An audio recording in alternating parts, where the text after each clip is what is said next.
Okay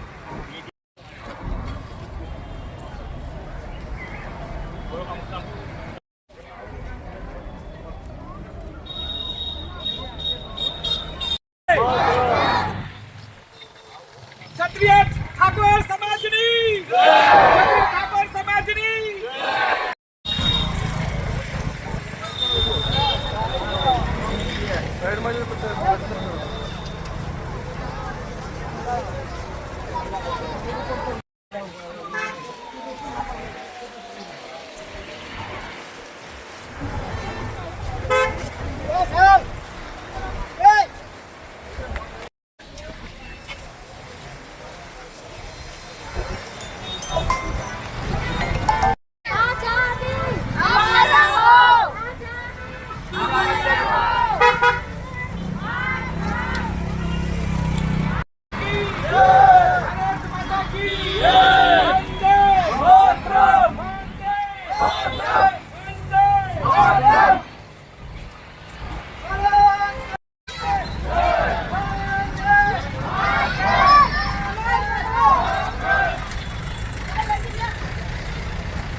બેઠક વ્યવસ્થા થઈ ગઈ હોય સંગઠન આગળ વિનંતી સમાજ સંગઠન અંદર આયોજિત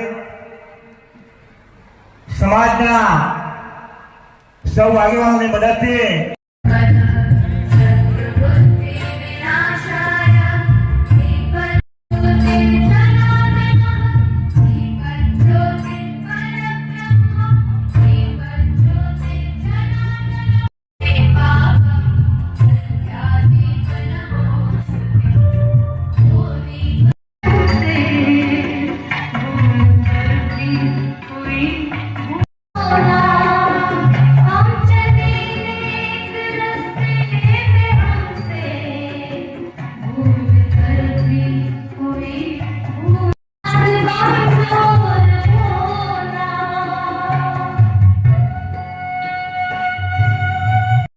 આપના પૂર્વ મુખ્યમંત્રી માનનીય શ્રી વિજયભાઈ રૂપાણી તથા ઘણા મુસાફરોનું અવસાન થયેલું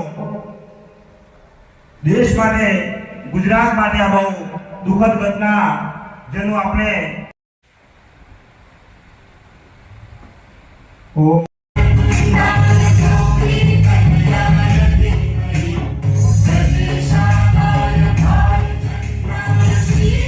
₹500 મળે છે તાલુકા પંચાયતના સદસ્ય માનનીય શ્રી પ્રતાપજી દોલારી ઠાકોર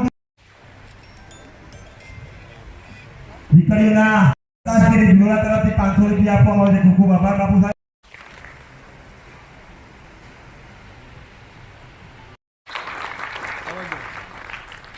રામજીભાઈ ઠાકોરનું સ્વાગત માનનીય શ્રી અંકિતભાઈ ડોક્ટર ગીતાબેન ઠાકોર માનનીય શ્રી સોનલબેન સંગઠનના ઉપપ્રમુખ શ્રી ભરત શૈલેષભાઈ ઠાકોર ભિલોડા જેમનું સન્માન અનિલભાઈ ઠાકોર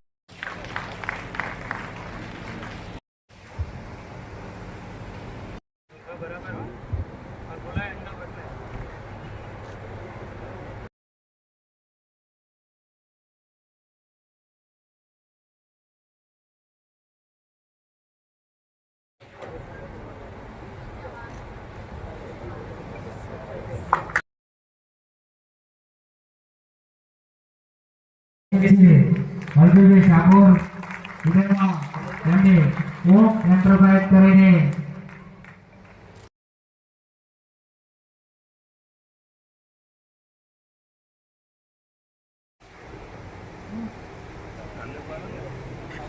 વધારીશું આપણે સૌ 5100 રૂપિયા નાયબ જિલ્લા વિકાસ અધિકારી સાબરકાંઠા ગીતાબેન ભૂપતસિંહ વિષ્ણુસિંહ દેશોત્તર જેઓ આવશે મંચ પર.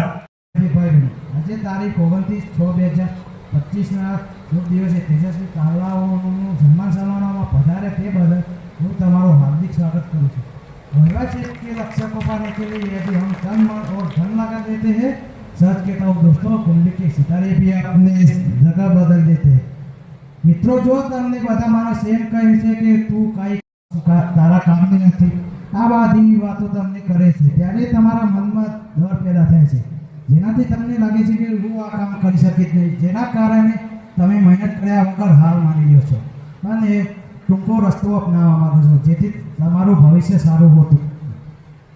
जिनके आप कितनी बार हारे हो मायने नहीं रखता, क्योंकि आप जीतने के लिए पैदा हुए हो. एक महानुभाव एवं संजय रावल ने बहुत सारी बात કરી છે. જ્યારે પણ તમે ભણતા હોય, નોકરી કરતા હોય કે બિઝનેસ કરતા હોય, ત્યાર સુધી એક જ ડર લાગે છે કે ભૂલ થઈ જશે, તો એટલે કે કોઈને કામ કરવાની હિંમત થતી નથી, પણ ભૂલો વગર જીવન શક્ય નથી. જ્યારે જે માણસ પણ ભૂલો કરે છે તે આગળ વધે છે. જીવનમાં કંઈક નવું શીખવું હોય તો ભૂલો કરીને પણ નવું શીખવું પડે. જે માણસ જીવનમાં સાહસ કરીને નવું શીખે છે તેને ઈશ્વર સાથ આપે છે. જે માણસ એક જ બાજુ કિનારા પર બેસી રહે તે દરિયો પાર કરી શકે નહીં. તેના દરિયામાં કૂદવું પડે, કદાચ ડૂબી પણ જવાય, પણ કિનારા પર બેસીને જીવન પૂરું કરવું તેનાથી દરિયામાં ડૂબીને અંદરથી મોતી પણ મળી શકે છે. कोई भी मुश्किल थका नहीं सकती, रास्तों की रुकावट गिरा नहीं सकती, घर जूनों ने जीतने तो हार भी हरा नहीं सकती. મિત્રો તમે જીવનમાં પૂરેપૂરો ધ્યેય રાખીને મહેનત કરજો, જેના લીધે તમારું પરિણામ સારું આવશે. જેના માટે શિક્ષણનું એક અજોડ ઉદાહરણ છે કે ઉત્તર પ્રદેશના જોનપુર જિલ્લામાં માધોપટ્ટી નામનું ગામ છે. ગામમાં માત્ર 75 કુટુંબની વસ્તી છે, તેમ છતાં તે ગામમાં 45 આઈએએસ અને આઈપીએસ ઓફિસર છે. આજુબાજુના ગામના લોકો કહે છે કે ત્યાં કોઈ જીન છે, પણ એવું કહેવાય છે કે જીન બીન કાંઈ હોતું નથી. તમારો સાથ, તમારો સંગત, તમારી સોબત કેવા વ્યક્તિ સાથે છે તે મહત્વનું છે. તે ગામમાં બધા વિદ્યાર્થીઓ યુપીએસસીની તૈયારી કરતા હોય છે, તેથી બધાને તે અધિકારી બનવાનો માહોલ મળી શકે છે. એક ચા લારી પર પીવા માટે 10 રૂપિયા લાગે છે, તે જ ચા અમદાવાદ એરપોર્ટ પર પીવા માટે 150 રૂપિયા લાગે છે. ફરક એટલો છે કે અહીં ચા લારી પર મળે છે, ત્યાં ચા એરપોર્ટ પર મળે છે, તેથી ચાનું મૂલ્ય વધારે છે. આપણે પણ જીવનમાં ઊંચા મિત્રો બનાવવા પડે. આટલું કહીને હું મારા વાણીને વિરામ આપું છું. જય હિન્દ, જય ભારત.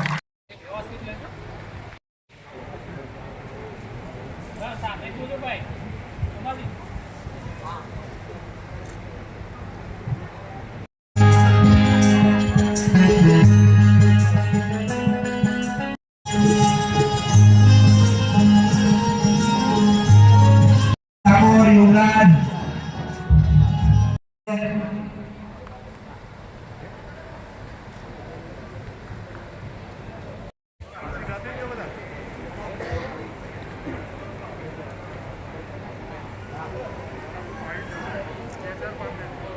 સમાજ પરિવર્તિત થઈ રહ્યો છે અને આવનાર સમયમાં આપણે બધા ચોક્કસ સરકારની દરેક કચેરીમાં ઠાકોર સમાજના દીકરા દીકરીને જોઈશું. સ્કૂલ પરિવારનું એક સુંદર વાક્ય છે કે આપણે કોઈ પણ શાળામાં જતા હોય, કોલેજમાં જતા હોય કે કોઈ પણ પ્રાથમિકમાં જતા હોય તો આપણે એક સ્કૂલમાં સરસ વાક્ય લખ્યું હોય, તમસો માં જ્યોતિર્ગમય. કોઈ વિદ્યાર્થીએ જોયું એવું તમસોમાં જ્યોતિર્ગમય એન્ટ્રીમાં કોઈ પણ સ્કૂલમાં લખેલું હોય, એટલે કે અજ્ઞાન રૂપી અંધકારમાંથી જ્ઞાન રૂપી પ્રકાશ તરફ ગમન એ ફક્ત સ્કૂલ જ કરી શકે છે. આજે આપણે અહીં મોટી સંખ્યામાં ભેગા થયા છીએ એનો મતલબ એવો છે કે આપણામાં શિક્ષણ પ્રબળ થતું જાય છે. શિક્ષણ એ આપણા જીવનનું ઘડતર કરે છે. શિક્ષણથી સારા ખોટાનો વિચાર આવે, શિક્ષણથી તમે સ્પષ્ટ વક્તા બની શકો છો. શિક્ષણ મજબૂત હશે તો તમે કોઈ પણ જગ્યાએ મોલ, મલ્ટીપ્લેક્સ, થિયેટર, હોસ્પિટલ, કોઈ પણ જગ્યાએ ઇન્ટરનેશનલ એરપોર્ટ, કોઈ પણ જગ્યાએ તમે કોઈ પણ અધિકારી કે કોઈ પણ કર્મચારી સાથે એક સરસ વક્તાની જેમ વાત કરી શકો છો. આટલું મજબૂત શિક્ષણ હોય છે.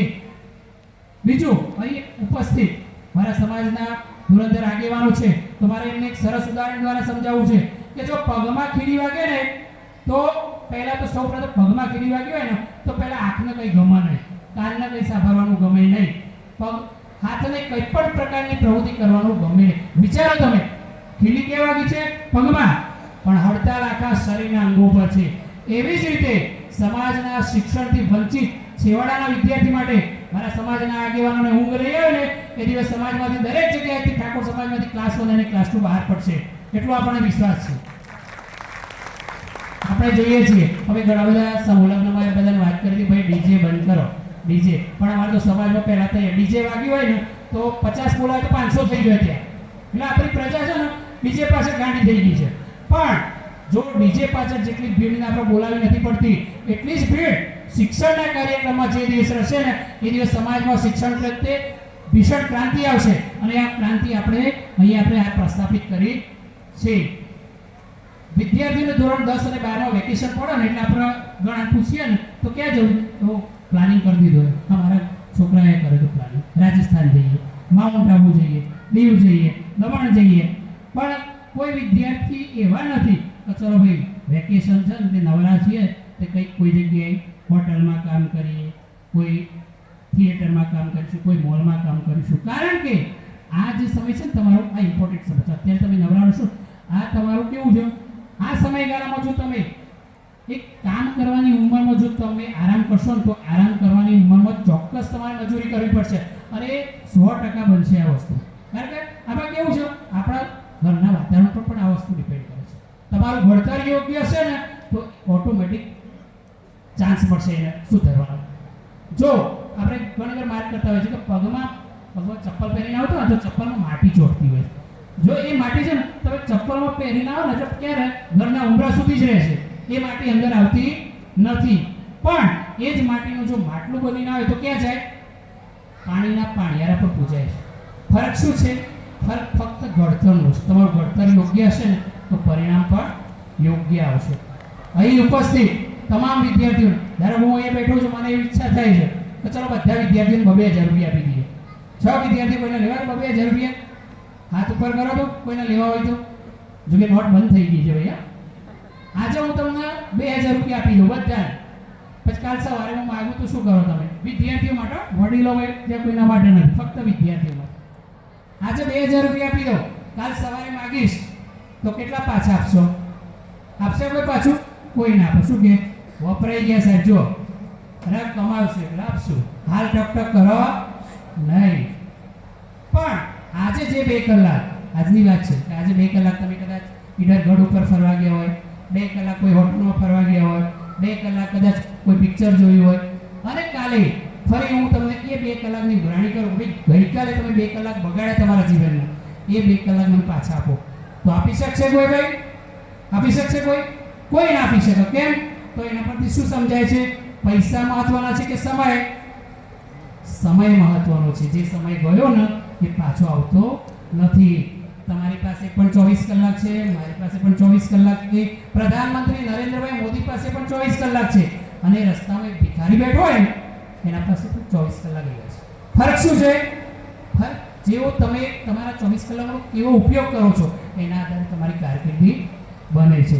આપણે એવું વિચારતા હોય ઘણા પરીક્ષામાં કદાચ કેવું હોય 10માં ઓછા માર્ક આવ્યા, 12માં ઓછા માર્ક, તો વિદ્યાર્થી નાસીપાસ થઈ જાય. નાસીપાસ ના થવાય. ક્યારેક એવું બનતું હોય છે, એ મોમેન્ટની વાત છે. ઘણીવાર સચિન તેંડુલકર કોઈ દડા ના સમજી શકે ને તો એ ક્લીન બોલ્ડ થઈ જતો. એનાથી સચિન તેંડુલકરનું ક્રિકેટ નબળું નથી થઈ જતું. ક્યારેક અમિતાભ બચ્ચનની એક્ટિંગ ઓલવેઝ સારી જ હોય છે, પણ અમિતાભ બચ્ચનની કોઈ પિક્ચર ફ્લોપ ગઈ, વર્દી કે એવું બે પિક્ચર્સ ફ્લોપ ગયા, તો એનો મતલબ એવો નથી કે અમિતાભ બચ્ચનની એક્ટિંગ નબળી છે. કોઈ વિદ્યાર્થીને 100 માર્ક આવતા હોય અને બીજી એકાદ એક્ઝામ આવે એમાં 80 માર્ક આવે, એનાથી તમારો અભ્યાસ નબળો થઈ જતો નથી. ક્યારેક એવું બનતું હોય, મોમેન્ટની વાત છે, ક્યારેક આપણે પરીક્ષા આપવા જતા હોઈએ, અકસ્માત થયો હોય, વરસાદ આવતો હોય, આપણે કંઈ ટ્રાન્સપોર્ટેશનનો તકલીફ હોય તો સમયસર ના પહોંચી શકીએ, તો 100 માંથી 80 માર્ક આવે. એનો મતલબ એવો નથી કે તમારો અભ્યાસ નબળો છે, પણ પરીક્ષા અને રિક્ષા કેવું છે, આવતી જતી રહે, પણ એના માટે રોડ પર ઊભા તો રહેવું પડે ને. આપણે ઘેર જઈને ગોદડા લઈને ઊંઘી જઈએ તો થઈએ આપણે કશું ના બની શકીએ. એટલે કંઈક બનવા માટે તમારે સમય પણ એટલો આપવો પડે અને સમયની સાથે સાથે મહેનત પણ કરવી પડે. અને જો મહેનત આપણે ચંદ્ર ઉપર પહોંચવાની હોય ને તો સપના જોતા હોઈએ આપણે, ઘણા બધા સપના જોતા મારે ચંદ્ર ઉપર જવું, પણ સપના જો ચંદ્ર ઉપર જોવાના હોય ને તો પછી મહેનત પણ ચંદ્ર સાથે ઉજાગરા કરીને કરવાની હોય, એવું છે. સાથે આપણે અહીંયા શિક્ષકો પણ ઘણા બેઠા, તો એમની બાબતમાં એક સરસ ઉદાહરણ છે કે તમારા જીવનમાં છે ને શિક્ષક ગુરુની પરંપરા પણ બહુ મહત્વનો ભાગ ભજવે છે. આપણે પૃથ્વીરાજ ચૌહાણનું નામ સાંભળ્યું ને? પૃથ્વીરાજ ચૌહાણ આપણા એક મહાન ક્ષત્રિય રાજા હતા. પૃથ્વીરાજ ચૌહાણ અને મોહમ્મદ ગોરી વચ્ચે 17 વાર યુદ્ધ થયા હતા. એ યુદ્ધ દરમિયાન 17 વાર પૃથ્વીરાજ જીત્યા અને મોહમ્મદ ગોરી હાર્યા. અને એક ક્ષત્રિય રાજાને શોભે એમને માફ કર્યા, એમનું રાજ્ય પાછું આપી દીધું. દર વખતે પૂછો ભાઈ શું થયું, કે તમે હાર્યા છો પણ એક ક્ષત્રિય પરંપરા અનુસાર તમે મારા શરણે આવ્યા છો, હું તમને દાન પાછું આપી દઉં. એમ કરી આ 17 યુદ્ધમાં પૃથ્વીરાજ ચૌહાણે મોહમ્મદ ગોરીને દાન આપ્યું. 17મા યુદ્ધ પછી પૃથ્વીરાજ ગોરીની જીત થઈ અને પૃથ્વીરાજ ચૌહાણની હાર થઈ અને ગોરીની જીત થઈ. તો પૃથ્વીરાજે કહ્યું કે ભાઈ તમને એક પરંપરા પેલા શું કહેવાય, રાજાની જે પરંપરા શોભે એ રીતે તમે વર્તન કરો. તો ગોરીએ એવું ના કર્યું અને એમને સજા કરી. અને એના પછીનો ઇતિહાસ અહીંયા બેઠેલા તમામને ખબર છે કે એના પછી એક સલ્તનત યુગ ચાલુ થઈ ગયું આખું ભારતમાં. એવું જ એક સરસ ઉદાહરણ હતું સિકંદર અને પોરસ વચ્ચે. ફરક શું છે તમને? એક ગુરુની પરંપરા ક્યાં મદદ કરે છે એના પરથી અહીં ભાગ. તો સિકંદર અને પોરસનું યુદ્ધ થયું. સિકંદર એક વિશ્વ વિજેતા રાજા, એમને બધાને હરાવતા પોરસને પણ હરાવ. પોરસ એમના શરણે આવી ગયો અને એમને વિનંતી કરી કે મહારાજ હું હવે હાર્યો છું તમે. એટલે સિકંદર એવો જવાબ આપ્યો કે ભાઈ હું વિશ્વ વિજેતા છું, મારે બધું જોવાનું છે, તમારા યુદ્ધ કૌશલ્યથી મને આનંદ થયો છે, એટલા માટે હું તમને તમારું રાજ પાછું આપું છું. સવાલ એક જ છે, જવાબ બે છે. તમે જોયું, એકમાં પૃથ્વીરાજ ચૌહાણ અને મોહમ્મદ ગોરી હતા, બીજામાં સિકંદર અને પોરસ. પૃથ્વીરાજ ચૌહાણમાં મોહમ્મદ ગોરીનો કોઈ ગુરુ હતો નહીં, એટલે એને ગુરુની પરંપરા જાળવી નહીં અને પૃથ્વીરાજને સજા કરી. ત્યારે અહીંયા સિકંદરના ગુરુ હતા કોણ? ઇતિહાસ જે વાંચતા હશે એને ખબર હશે. સિકંદરના ગુરુ હતા એરિસ્ટોટલના ગુરુ હતા પ્લેટો અને પ્લેટોના ગુરુ હતા સોક્રેટિસ. એટલે એમને ગુરુની પરંપરા જાળવી રાખી અને ગુરુની પરંપરા જાળવ્યા અનુસાર એમને એક કટોકટીના સમયે આ ડિસિઝન લઈ અને એમને માફ કરે. એટલે તમારા જીવનમાં આ વાર્તા એવું કહેવામાં કે તમારા જીવનમાં એક ગુરુ પણ હોવો જોઈએ. આપણે અહીંયા વિદ્યાર્થીઓ બાળકો પણ છે, દીકરીઓ પણ છે. મારે એમના વિશે બાળકો વિશે પણ એક સરસ ઉદાહરણ છે કે રામાયણનું યુદ્ધ પૂરું થયું. રામાયણનું યુદ્ધ પૂરું થયું એ દરમિયાન જ્યારે હનુમાનજી શ્રી રામ ભગવાનને પ્રાર્થના કરી, હનુમાનજીની માતા અંજની એમને ખબર પડી કે મારો પુત્ર ભગવાન શ્રી રામને લઈને આવે છે. ત્યારે એમને આ રસ્તામાંથી એમના ઘરે આવ્યા, ઘરે જોઈ એમનું સ્વાગત કર્યું. પછી અંજની માતા રડતા હતા. એટલે હનુમાનજીએ પૂછ્યું માતા શું થયું? તો અંજની માતા એક સરસ જવાબ આપ્યો કે ધન્ય છે મારી કુખને કે મેં તારા જેવા મહાન પુત્રને જન્મ આપ્યો કે જે અખિલ બ્રહ્માંડના અધિપતિ સાક્ષાત ભગવાન વિષ્ણુને મારા ઘરે લઈને પધારે. આવા દીકરા બના. આજકાલના દીકરા કેવા હોય ખબર? કશું ના થાય તો ઘેર એટીકેટીની બધી માર્કશીટ હોય આવતી હોય છે, જોજો તમે.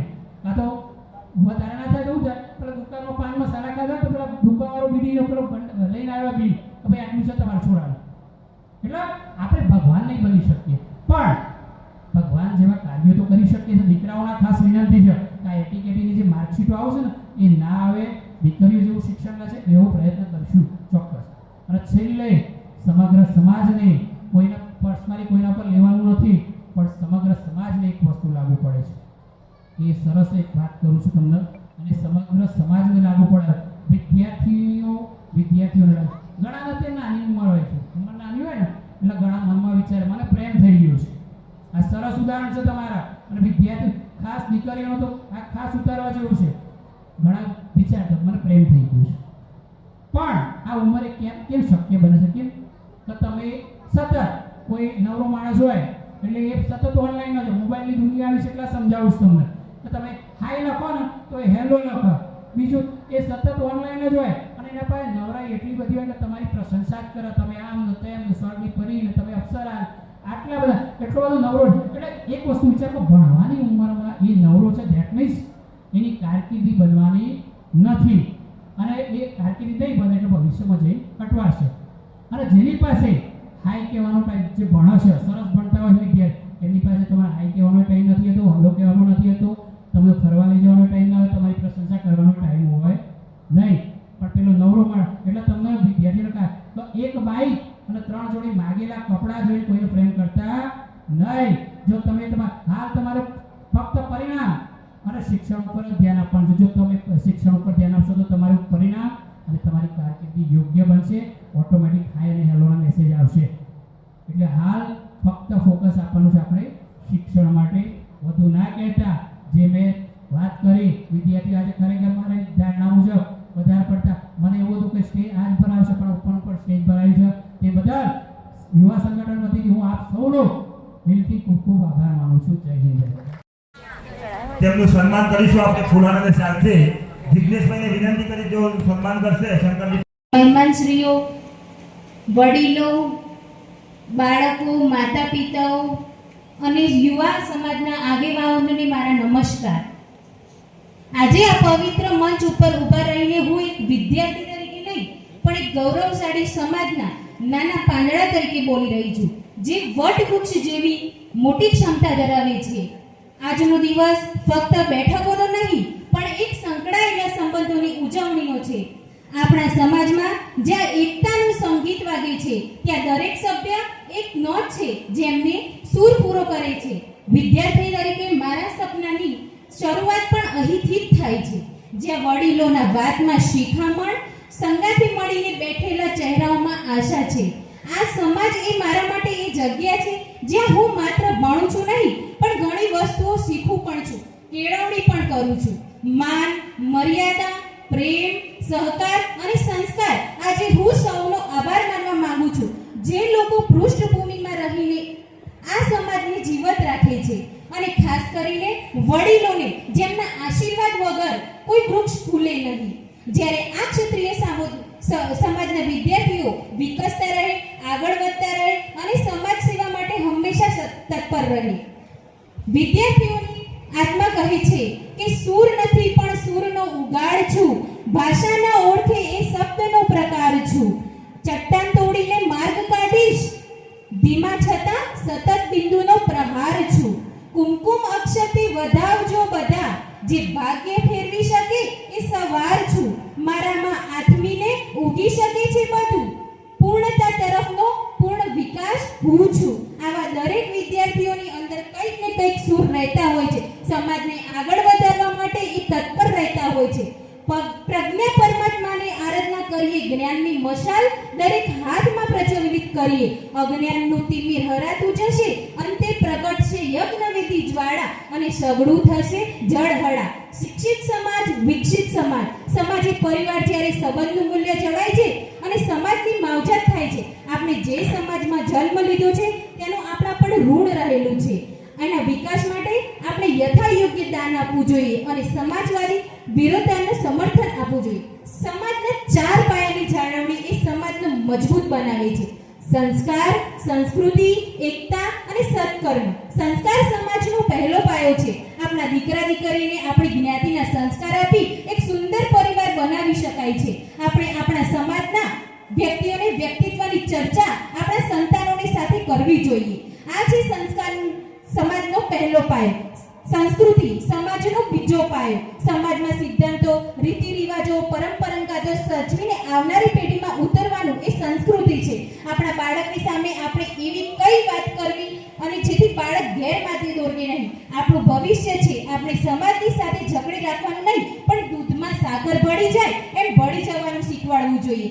એકતા એ સમાજનો ત્રીજો પાયો છે. સમાજમાં અંદરો અંદર એકતા હોવી ખૂબ જરૂરી છે. એકબીજાના વિરોધી થવા કરતાં સહયોગી થશો તો સમાજનો વિકાસ થશે. અંગત મતભેદો, આંતરિક દ્વેષના સમાજની એકતા તૂટી ના જાય. સત્કર્મ એ સમાજનો ચોથો પાયો છે. આપણને જે સમાજ તરફથી મળે છે એનું ઋણ ઉતારવા આપણે સમાજનું હિત ઈચ્છવું જોઈએ, સમાજને ઉપયોગી થવું જોઈએ, સમાજના દાતા અને એક તરફથી આવતી ભેટોનો સદુપયોગ કરવો જોઈએ, પારદર્શક વ્યવહાર રાખવો જોઈએ. અંતે હું મારી વાણીને વિરામ આપતા એટલું જ કહેવા માંગીશ, યુવા મિત્રો, ચાલો આપણે યુવા તરીકે હવે પ્રતિજ્ઞા કરીએ કે જ્યાં જઈએ તે આપણા સમાજના માન, મર્યાદા, સંસ્કાર, સુગંધ ફેલાવીશું અને પોતાનું યોગદાન અર્પણ કરીશું. નમ્રતાથી, શ્રદ્ધાથી, પ્રેમથી. આભાર. યુવા સંગઠન ક્ષત્રિય ઠાકોર સમાજના આગેવાનોને આભાર. આ મંચ આપવા માટે, આ ઓળખ આપવા માટે અને આ પરિવારનો ભાગ બનવા માટે. જય હિન્દ, જય ક્ષત્રિય ઠાકોર સમાજ. હું આજે આજના વીરોની વાત કરવા જઈ રહ્યો છું. હા, તમને ખબર પડી જ ગઈ હશે કે હું કોની વાત કરવા જઈ રહ્યો છું. હું વાત કરવા જઈ રહ્યો છું યુવા સંગઠન ક્ષત્રિય ઠાકોર સમાજની ટીમમાં. યુવા સંગઠન ક્ષત્રિય ઠાકોર સમાજની આ ટીમ ઘણા વર્ષોથી એવા કામો કરી રહી છે જેનાથી આખા ઠાકોર સમાજને ખૂબ જ મદદરૂપ અને ગર્વ અનુભવાય છે. તેવા કાર્યો કે જેનાથી દરેક વ્યક્તિને મદદ મળી શકે છે. આમાં ઘણા એવા વ્યક્તિઓ છે જે પોતાનો ટાઈમ, ટિકિટ અને ટિફિન લઈને જે વ્યક્તિને મદદરૂપ બનવું હોય તે વ્યક્તિને મદદરૂપ બને છે. આ ટીમમાં સૌ માનતા હશે કે આખી દુનિયામાં પૈસાથી દાન થાય છે, પરંતુ એવું નથી. આ દુનિયામાં ઘણા એવા દાનો થાય છે કે જેનાથી વ્યક્તિને ખૂબ જ ફાયદો થઈ શકે છે. બુદ્ધિદાન, અર્થદાન, શબ્દદાન અને સમયદાન એટલે કે જે તમે આ લોકો અને ઉપસ્થિત છો, તમારો પોતાનો કિંમતી સમય બગાડીને અહીં આવે છો તેને સમયદાન કહે છે. બુદ્ધિદાન, તમારા મનમાં જે વિચારો છે અને જે ઠાકોર સમાજને કરવા જોઈએ તેવા વિચારો તમે અહીં કહો તે પણ આ સમાજને ખૂબ જ મદદરૂપ બને છે. અર્થદાન, કોઈ વસ્તુ આ ઠાકોર સમાજ કરવા જઈ રહી છે પરંતુ તેનો અર્થ સાથે જો તેનો અર્થ ખબર હોય તો આ કામ ખૂબ જ સરળ અને સહાયતાથી થઈ શકે છે. યુવા સંગઠનની આ ટીમમાં પુરુષો જ નહીં પરંતુ મહિલાઓનો પણ ઘણું યોગદાન છે, જે ખૂબ જ ગર્વની વાત છે. યુવા સંગઠન ક્ષત્રિય ઠાકોર સમાજની આ ટીમ સન્માન સમારોહ, સમૂહ લગ્ન જેવા શુભ કાર્યો કરાવે છે. કોઈ વ્યક્તિને જો પોસિબલ ના હોય તો તેની જગ્યાએ બીજો વ્યક્તિ પણ કોઈ વ્યક્તિની મદદ કરી શકે છે. આ ટીમમાં એક સેના છે, એક સમાજ છે અને એક સમૂહ છે. અને આ સેનામાં એક પણ એક વ્યક્તિ એવો નથી કે જે કોઈ કામ કરવાથી મનાઈ કરે. અને આ સમાજ દરેક વર્ષે પોતાનો કિંમતી સમય બગાડીને અહીં આવે છે. સૌથી નાનો વિદ્યાર્થી પણ એક હું છું અને મારા નાના શબ્દો તમારી સમક્ષ કહેવા આવ્યો હતો. આ ટીમના પ્રમુખ શ્રી પ્રકાશભાઈ સાહેબને મારા ધન્યવાદ છે કે તેમણે આ ઠાકોર સમાજની આ ટીમ બનાવી, આ સન્માન સમારોહ કરાવ્યો જેમાં મને બોલવાનો મોકો મળ્યો. જાતા કહેવા માંગુ છું કે बागों में मोर टाउन हॉल में है शोर, बागों में मोर टाउन हॉल में है शोर, और आज के जमाने में भी शस्त्र और शास्त्र को महत्व देने वाला ऐसा है क्षत्रिय ठाकुर, ऐसा है क्षत्रिय ठाकुर समाज. जय हिंद, जय भारत, जय ठाकुर समाज. लावी છું આપણે કે